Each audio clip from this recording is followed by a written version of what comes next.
ওদের কোনো পুণ্য আমাদের লাগবে না।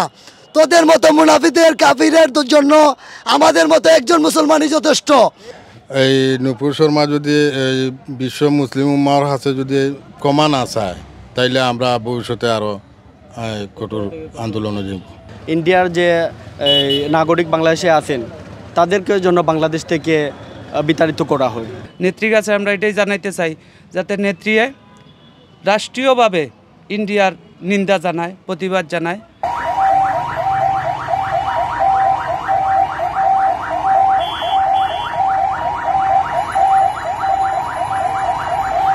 আমরা আমাদের বিশ্বনবী হযরত মুহাম্মদ সাল্লাল্লাহু আলাইহি সাল্লামকে নিয়ে যে বিজেপির ক্ষমতাসীন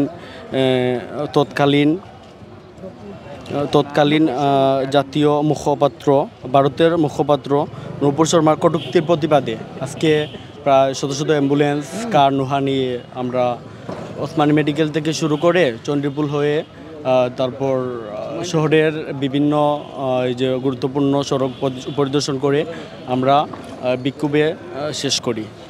আমাদের উদ্দেশ্য হচ্ছে যে নুপুর শর্মা এত বড় সাহস কোথায় পেল যে আমাদের বিশ্বনবী হযরত মুহাম্মদ সাল্লাল্লাহু আলাইহি সাল্লামকে নিয়ে কটূক্তি করবে। কটূক্তির আমরা তীব্র নিন্দা ও প্রতিবাদ জানাচ্ছি। পাশাপাশি আমরা আমাদের বাংলাদেশের প্রধানমন্ত্রী জননেত্রী শেখ হাসিনার কাছে দৃষ্টি আকর্ষণ করছি, বাংলাদেশ থেকে যেন ইন্ডিয়ার যত পণ্য আছে সবগুলো বয়কট করা হয়। এমনকি ইন্ডিয়ার যে নাগরিক বাংলাদেশে আছেন তাদেরকে জন্য বাংলাদেশ থেকে বিতাড়িত করা হয়। এটাই আমাদের আহ্বান। আর যে আমাদের বাংলাদেশে যত ইন্ডিয়ান পণ্য আছে সবগুলা বয়কট করা হবে। দেশবাসীর উদ্দেশ্যে আমি এটাই বলতে চাই যে আমাদের দেশ মুসলমান দেশ হিসাবে, আমি মুসলমান হিসাবে আমি ইন্ডিয়ার যে আমাদের নবীজির লইয়া যে কটূক্তি করছে এটার নিন্দা জানাই। পাশাপাশি আমাদের সরকার, আমাদের ইসলাম দেশ, মুসলমান দেশ হিসাবে আমাদের সরকারও নেত্রীও মুসলমান। নেত্রীর কাছে আমরা এটাই জানাইতে চাই যাতে নেত্রী রাষ্ট্রীয়ভাবে ইন্ডিয়ার নিন্দা জানায়, প্রতিবাদ জানায়।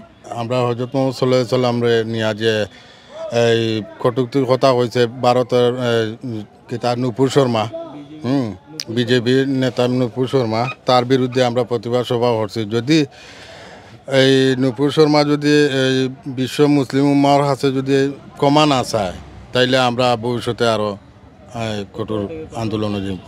এই অ্যাম্বুলেন্স নিয়ে আমরা প্রায় শহর উপরে গাড়ি নিয়ে আমরা পুরা শহরটা নিয়ে আমরা এই প্রতিবাদ সভাটা করলাম। বিশ্ব বিভিন্ন জায়গায় অনেক মুসলিম যারা ওরা তো প্রতিবাদ সভা করতেছে। আমরা তো একটা কর্ম করি, যেহেতু আমরা অ্যাম্বুলেন্স চালাই, যার কারণে চিন্তা ভাবনা করলাম যে আমরা যখন এই অ্যাম্বুলেন্স চালাইতে অ্যাম্বুলেন্স নিয়ে আমরা প্রতিবাদ সভা করি।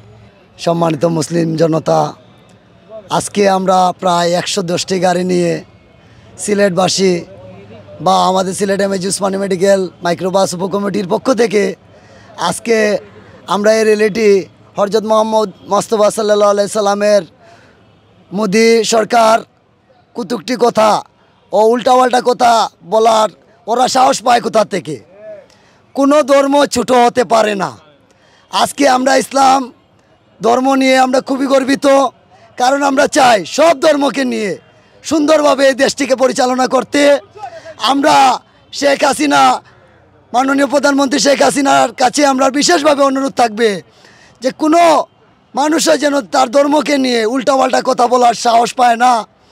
আর আমরা আরও চাই যে ইন্ডিয়ার কোনো মাল আমার দেশে কোনো পণ্য বেচা কিনে হোক, আমরা এটা চাই না।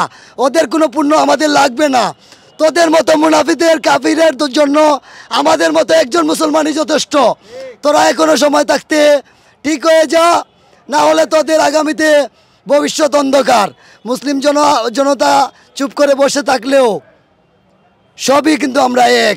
বিশ্বের যত মুসলিম দেশ আছে আমরা সবাই তোদেরকে নিন্দা জানাই, তীব্র নিন্দা জানাই। তোরা কি আসলেই হিন্দু নাকি? কোনো হিন্দু ধর্ম হোক, সনাতন ধর্ম হোক, যে কোনো ধর্ম হোক, কারণ ধর্মকে নিয়ে, কোনো নবীদেরকে নিয়ে, কোনো ঠাকুরদেরকে নিয়ে উল্টাপাল্টা কথা বলতে পারে না। আমরা চাই ওর ফাঁসি হোক। আজকে আমরা পেটের দুঃখ ভুলে গেছি, আমাদের মনের দুঃখ মনে হয়ে গেছে। আমাদের নবীকে নিয়ে যারা এরকম সামনেতে করবে ওদেরকে প্রকাশ্যে রাস্তার মাঝে ঝুলিয়ে জিন্দা অবস্থায় ফাঁসি দিয়ে মারার দাবি জানাই।